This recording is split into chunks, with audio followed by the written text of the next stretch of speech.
Hey, good morning, guys. Mike Truelove with Relevate Lean Construction Consulting. We're here with my buddy Rich Stein, and we're at the back of his store, at a grocery store, so I apologize for the fan noise. So we'll try to get through this pretty quick, but I wanted to do a video real quick and showcase some things that Rich has been working on. We had been talking when we met about Kaizen and Lean, and he found out that I knew about Lean, and I found out that he knew about Lean, and we instantly kind of jumped into a friendship. And he was describing some things at work where they were having some problems and some issues with, production and people staying on task and knowing what they needed to do. And so I brought up a concept called Kanban, and I said, hey, it may be something that you can utilize at work, where you can put a visual aid where everybody on your team knows exactly where they need to be, what needs to be done, and it shows the progress, where it is in the flow. And so he kind of took it upon himself to learn about it and put up a board. He sent me a picture last night. I was jumping for joy. I was so happy. So I rushed down here this morning and figured we'd get it on film. So here's Rich. Turn it over to him real quick. Hey. Well, I was excited once I found out what a Kanban board was, and I knew that's exactly what we needed to do to help manage our workflow processes a little bit better. So I got that created, and it's been kind of a slow process. We're in our third week, but it's been much better, and I've already had to make a couple edits to it just because we've gotten a little more efficient at things. Which is continuous improvement. That is true.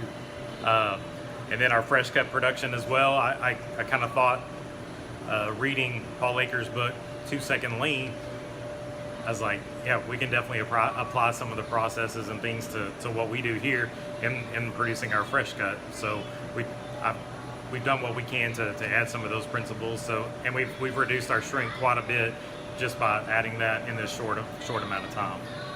So, did you say a couple $100 a day? Oh yeah, if not more. All right, let's look at your board. Show me what you got going on. Okay, well, we've got our 3 columns of our tasks to be completed, what's in progress, and what is completed. I've got it broken down by daily tasks, and one of the changes I made was, instead of just having this whole group of daily tasks, I've made a different color for tasks that need to be completed by the closing shift. Then I've got a weekly task, which I had just a bunch of it jumbled up, but then I decided, okay, this is something we do weekly, but we can break it down by day. So I've got a different column for each day of the week for what we need to complete weekly, and then I've also got monthly tasks that we need to do as well. So this has been great because when whoever comes in mid-shift or whatever, they can just look at the board and see what's next on there to be completed. So it's really helped us be a little bit more efficient at what we do. That is really awesome. That's a big win, right? What would you say is, the reaction to your team members? Oh, they weren't happy at first. But now that you've been doing it, they're seeing the value in it. They're seeing the value. We have a better looking department. When I come in the mornings, we look, not that we looked that bad before, but we look better, and that's continuous improvement too. Well, I know for myself, when I walked in this morning, I came in a little bit early, walked around, and the people that I saw in your department, I saw smiles, right? They asked me how I was.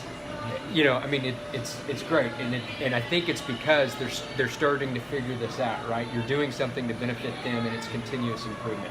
Now, I want to showcase another thing that you're starting to do because you read, the book by Paul Akers.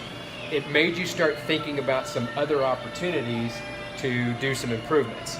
So one of them, which we'll kind of turn the camera here, we can see the production line, and one of the things that you mentioned to me was that your wrapping station was in the middle. So if you have somebody sitting here at this cut station, he's got to then walk down and go wrap. And so what you're going to do is you're rearranging that to put the wrap station at the end, so you can better control the flow of your product as it moves through, which, yes, that is awesome. And I'm trying to bring the team in for their ideas. We used to have a meeting. I used to have a department meeting about once every 6 months, but now I've decided we're going to do it every month. We count inventory. We're going to do it that following Monday, and I've challenged them to bring something to the table that we can do better. That's awesome, because what that does is that promotes employee engagement, right? These guys are on the floor all day long. They see things. There's things that bother them. when we are able to grab those ideas from them and make their work environment better based off an idea that they have, they're going to take more pride in what they're doing. They're going to have more fun at work. I mean, it's a win-win. So, hey, thanks a lot. I appreciate your time. Thank you. We'll see you down the road.